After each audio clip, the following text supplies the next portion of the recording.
Yo, I think that it is our responsibility because even though it's not our fault, like we should still be able to protect the animals, especially with like the technology we have right now. Okay, so because we are the species with the most technology, we should take on that responsibility.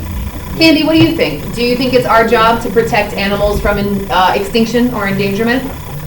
Yes, because many animals are extinct now. There already are a lot that are extinct already, right? And a lot that are very, very close. Let's hear from one more person. Caesar E., what's your opinion? No, because we have to protect ourselves. Aha. I agree. Noise level 0, I'm only listening to Caesar right now. Yeah, that's it. Okay, so our resources, we got to protect ourselves before we worry about anybody else. Got it. Thanks to all 4 of you for sharing those opinions. Yeah, they also got to protect themselves. Yes.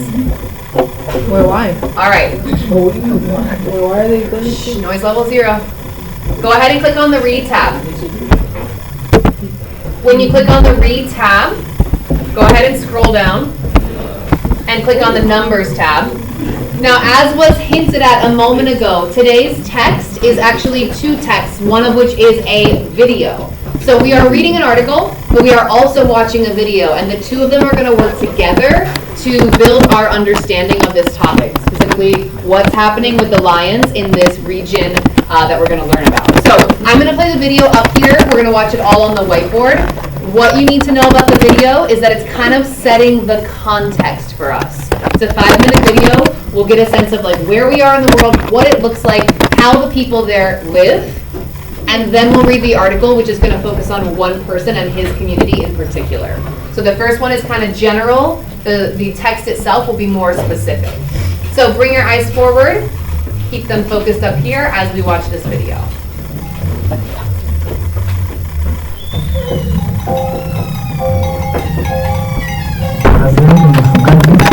I am a pastoralist. I move my cattle from time to time. There are times I take them to the grazing range, and when the grass runs out, they go to the Gorongoro crater. When the rainy season returns and there is plenty of grass, we bring them back home. Despite living in a rapidly changing modern world, the Maasai held on to their traditional lifestyle, one which almost entirely depends on raising cattle, goats, and sheep.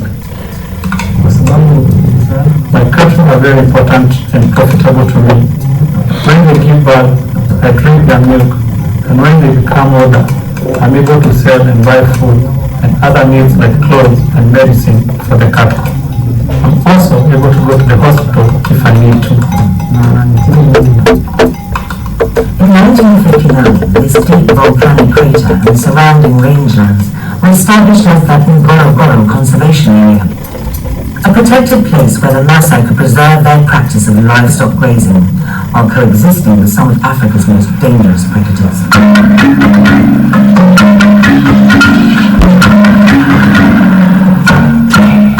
One of the special things about the Ngorongoro crater is the large concentration of animals that are found here.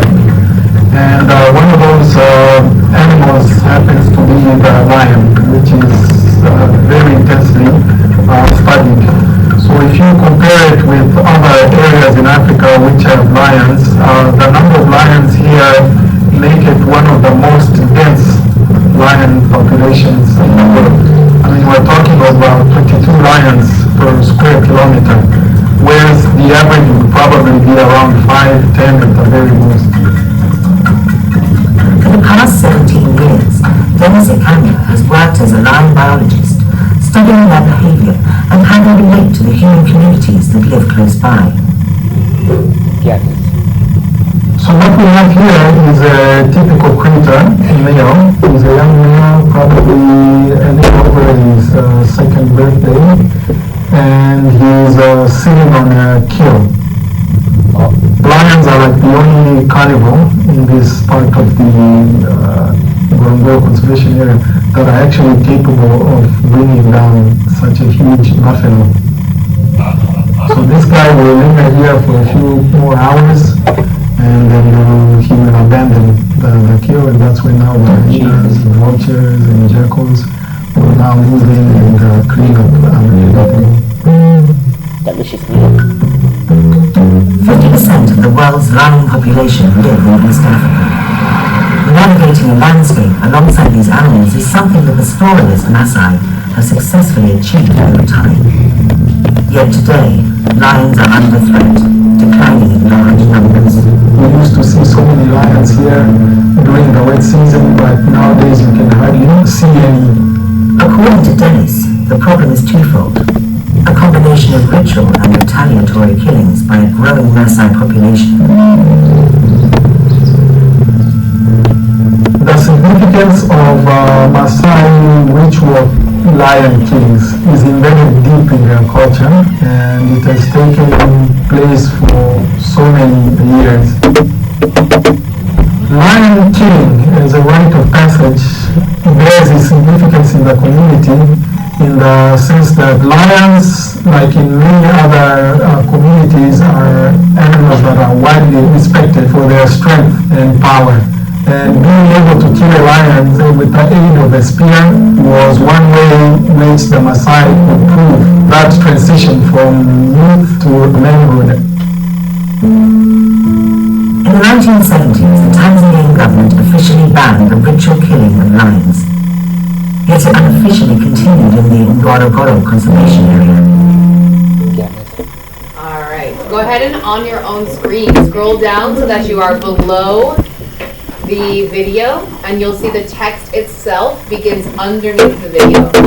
Now this text is actually pretty short. There is an audio version if you want to listen to the text being read out loud. I highly recommend that you read it on your own. But if you need the support of listening to the audio, you can choose to do that. The text is only about 12 paragraphs long. However, I'm going to give you more time than you need to read it, because you're also going to annotate your copy of the text using the annotation tool that's built into the website. So for those of you who have headphones on your desk, if you choose to use the headphones, you can plug them in and click on the audio button, but don't click it yet. As soon as you click it, the audio is going to start playing. You'll get a little player at the bottom of the screen. Most of us are going to read it on our own. And as you are reading, whether you are reading on your own or listening, you're going to annotate in 4 different ways using the color coding that is up here on the board.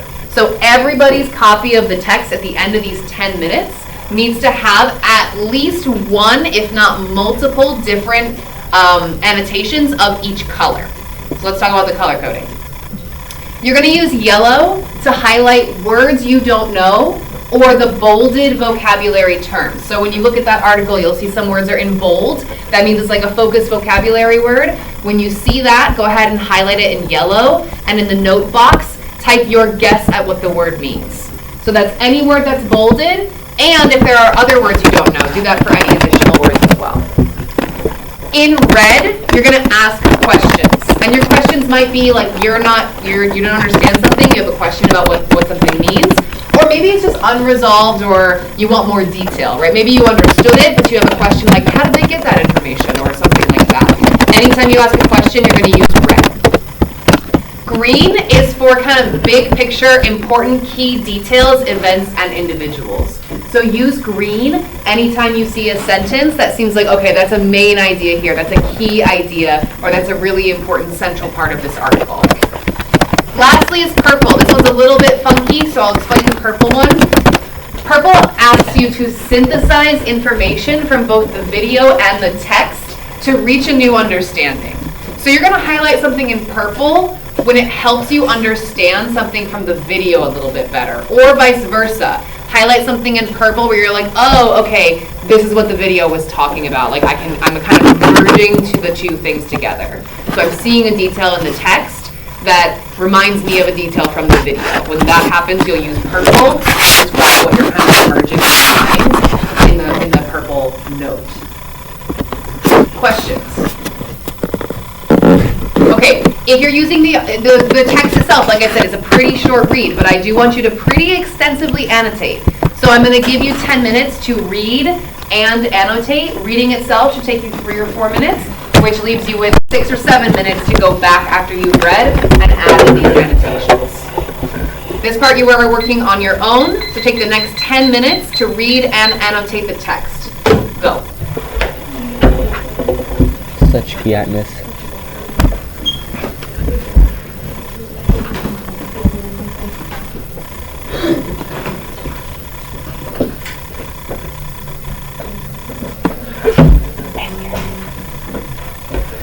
ask questions. Like, what if we understand everything?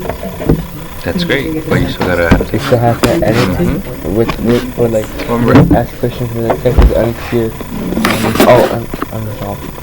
Oh, okay. even if something makes sense to you, right? You can still ask a question. If it's not unclear, ask a different question. Oh, okay. Okay. Cool.